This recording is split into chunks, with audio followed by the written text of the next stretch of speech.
أعوذ بالله من الشيطان الرجيم. بسم الله الرحمن الرحيم. Allah Teala Kur'an'da ayta: "Euzu billahi mineşşeytanirracim. Kul in kuntum tuhibbunallaha fattabi'uni yuhibbukumullahu ve yaghfir lekum zunubakum." Ey Muhammed sallallahu aleyhi ve sellem ayt: Agar siz Allah'ını yarata turgan bolsagыз, миңа ияригиz. Шул вакытта Аллах сезне яратыр һәм сезнең гынахларыгызны ярлыкар ди. Yani Allah Teala'ны яраткан кеше Аллах илчесенә буйсынырга, ияргә тиеш. Һәм Аллах Teala'ны яратуның галәмәте ул шулай ук Аллах Teala'ның илчесен ярату. Чөнки шушы Аллах Teala турында мәгълүматны һәм Аллах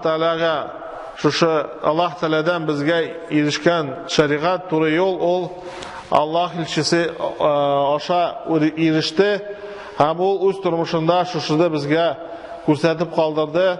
Шуның өчен без аны бүтән кешеләрдән үстен итәргә һәм бүтән кешеләрдән күбрәк яратырга тиешбез. Allah Teala ayta: "Kul ati'ullaha ve rasul, fa in tawallaw fa innallaha la yuhibbul kafirin." Ayet Muhammed sallallahu aleyhi ve sellem Allah'a hem ilçige buysunsunlar. Kim buna karışsa Allah Teala kafirlerini yaratmıyor. Allah Teala kafir kişilerini, ışanmayan kişilerini yaratmıyor. Her bir mükellef kişi, yani namaz okurga, uraza tuturga tiyişli bulgan kişi, karanlardan tiyiş bulgan kişi, ol Allah ilçisini yaratırga, Allah ilçisinin hürmetlerge, hem Allah ilçisini bilirge tiyiş. Allah ilçisinin sirasın, Allah ilçisinin ahlakların, Allah ilçisinin sünnetin öğrenirge tiyiş. Hem bu anın şulayık namaz kılan kibik, uraza tutkan kibik, Allah Teala karşında buruş bulup dura. Allah Teala aytdı: "İnna arsalnaka şahiden ve mubashiran ve nazira litu'minu billahi ve rasulihi ve tu'azziruhu ve tuwaqqiruhu." Ey Muhammed sallallahu aleyhi ve sellem, biz seni şahid, cennetten şatlandırıcı hem cehennemden korkutucu olarak jiberdik. Allah Teala'nı hem anı işisin kişiler Allah Teala'ga hem anı işisine kişiler iman kitilsinler için, hem anı uluğlasınlar için, hem anı hürmetlesinler için biz jiberdik seni deyibete. Yani Müslüman kişiler Allah için ulularga, hürmetlerge tiyişler. Hem hadiste kitiriler Allah ilçisi ayette sallallahu aleyhi ve sellem: "La yu'minu ahadukum hatta akuna ahabba ileyhi min validihi ve waladihi ve nas ecmaîn." Sizden biriniz de kamil imanlı bulmaz, şin imanlı bulmaz, hatta min ağa özünün balasına, atasına hem bütün kişilerge karata süyükleyerek bulunançaya kadar. Yani Allah ilçisinin sözü bütün sözden yani Allah Teala'nın hem ana ilçisinin sözü bütün sözden üstünlük bulunançaya kadar degan ma'noda. Hem elbette biz Peygamberimiz Muhammed sallallahu aleyhi ve sellem'ni yaratırga tiyişbiz, çünkü o bizler için, özünün ümmeti için nik kaygırgan, hem özünün ümmeti için nik tırışkan. Allah Teala ayta: "Velav ennahum izzalamu anfusahum ja'uka fastaghfirullaha ve istaghfara lahumur rasul lawajadallaha tawwabar rahima." Agar onlar özlerine zulmü kılsalar, yani bir günah kılsalar, hem senin yanına gelseler Allah Teala'dan gafur sorab, hem senden sorab, yani Allah Teala'dan sora bizim için gafur etsin deyip sorab gelseler, Allah Teala'nın tövbelerini kabul etmişse hem rahimliği kitap tabırlar. Yani Allah ilçisi Müslümanlar için dua kılatırgan bulan, elbette bu Allah'ın şu ümmet için kaygırganı hem ümmet için merhametliğin kursete. Şulay Әлбәттә, аның шушы кыямәт көндә безнең өчен шафаат кылуы, әлбәттә, аның хөрмәтен күрсәтә һәм уллыгын күрсәтә. Чөнки кыямәт көндә кешеләр Аллаһ Тәгалә каршында безне якла дип Адәм алейһиссаламга бардылар. Ул әйтер, мин шафаат кылучы түгелмен дип әйтер. Аннан соң Нух, Ибрахим, Муса, Гыйса пәйгамбәрләр янына килерләр һәм алар мин түгелмен дип әйтерләр. Аннан соң Пәйгамбәрбез Мөхәммәд саллаллаһу алейһи ва саллям янына килерләр һәм ул шафаат кылыр. Һәм ул нигә сәҗдә кылыр һәм сорар. Аллаһ Тәгалә әйтер, тур һәм шафаат кыл, ягъни якла һәм синең шафаатың кабул ителер һәм сора, синең дуаң кабул ителер, бирелер дип, сиңа бирелер дип әйтте. Ягъни Аллаһ Тәгаләнең гафу итүе шушы шафаат кылган бәндәләргә, Аллаһ Тәгаләнең илчесе шафаат кылган бәндәләргә ирешәчәк. Шуңа күрә biz Peygamberimiz Muhammed sallallahu aleyhi ve sellem şefaat bulsun için salavat aytamiz ham Peygamberimiz Muhammed sallallahu aleyhi ve sellem onun için dua kılamiz, vesile so'raymiz. Çünkü ozan duasında biz el-vesile so'raymiz.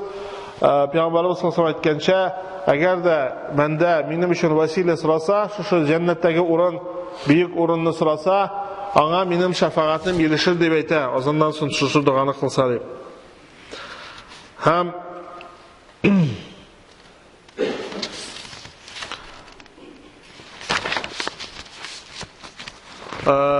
шулай ук Аллаһ илчесенең башка илчеләрдән һәм башка кешеләрдән өстенлеге шулай ук икенче риваяттә күзәтелә.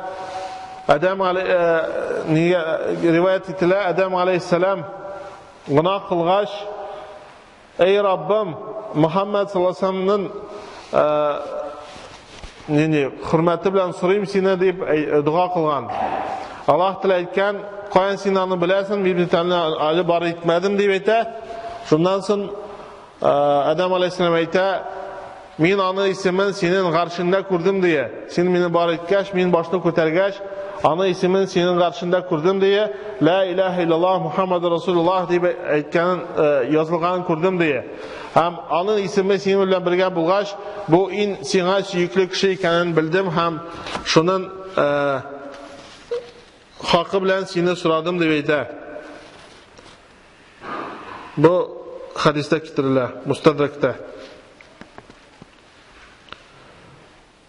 Һәм әлбәттә Аллаһ илчесен хөрмәтләүдә һәм аны яратуда безгә үрнәк булып тора аны сахабалары.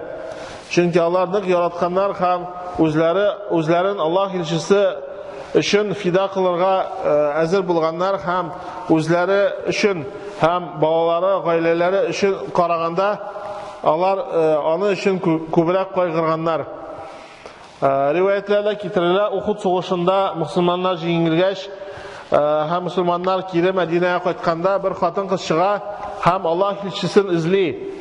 Һәм ул хатын-кызның атасы, улы, ир туганы һәм ире шушы сугышта вафат булалар.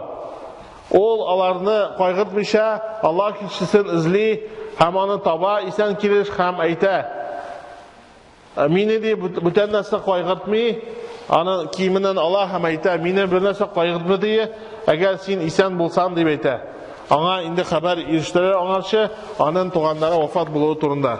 Бу әлбәттә аларның шушы Аллаһ илчесенә яратуын күрсәтә.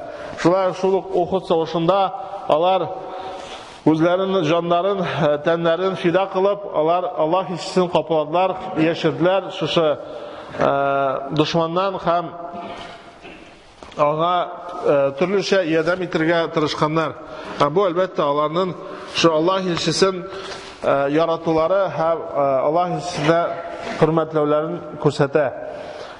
Без инде хәзер Аллаһ Тәгаләнең илчесенә иярү белән генә, аның сөннәтен өйрәнү белән генә без аңа ияреп кенә һәм аның сыйфатларына ошап кына без ошарга тырышып кына без аңа иярә алабыз һәм аны хөрмәтли алабыз. Чөнки Peygamberimiz Muhammed sallallahu aleyhi ve sellem aytты: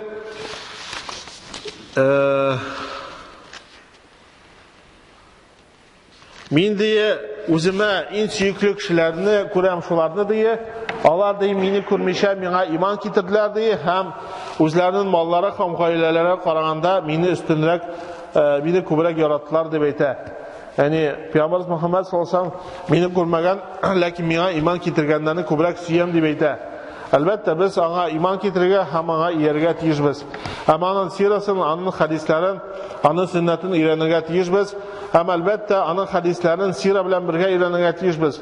Чөнки аңламыйча гына хадисларны өйрәнү әлбәттә ул сөннәт түгел, ул хадисларына була. Чөнки кеше ялгышып инде урынында кулланмыйча, ул хадисларны белмичә инде ислам шәригатының тарихын белмичә инде ул күп начарлыклар кылырга мөмкин шушы наданлыгы аркасында. Шуңа күрә хадисларны өйрәнгәндә, сөннәтне өйрәнгәндә без сира белән бергә, шәригат, фикх белән бергә, шәригатның тарихы белән бергә өйрәнергә тиешбез. Шушы Пeygamberimiz sallallahu aleyhi ve sellem'nin тормышын дөрес аңлар өчен һәм дөрес аңа иярер өчен.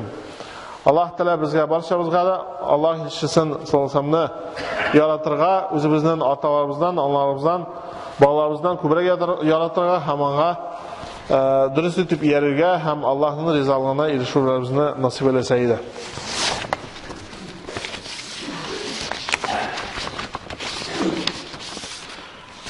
В суре семейства Имрана Аллах сказал: если вы любите Аллаха, то следуйте за мной. Скажи им, Аллах Та'аля повелевает своему пророку сказать: скажи им, если вы любите Аллаха, то следуйте за мной, и тогда Аллах возлюбит вас и простит вам ваши грехи, ведь Аллах прощающий, милосердный. Скажи, повинуйтесь Аллаху и Его посланнику, если же они отвратятся, то ведь Аллах не любит неверующих. Также Аллах сказал: воистину мы отправили тебя свидетелем, добрым вестником и предостерегающим увещевателем, чтобы вы уверовали в Аллаха, Его посланника, почитали Его и уважали Его.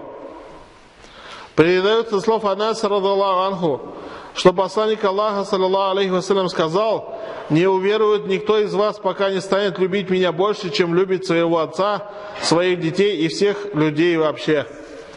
بارك الله لنا ولكم في القرآن العظيم ونفعنا وإياكم بالآيات الذكر الحكيم إنه هو الغفور الرحيم الجواد الكريم العلي العظيم السميع الدعاء.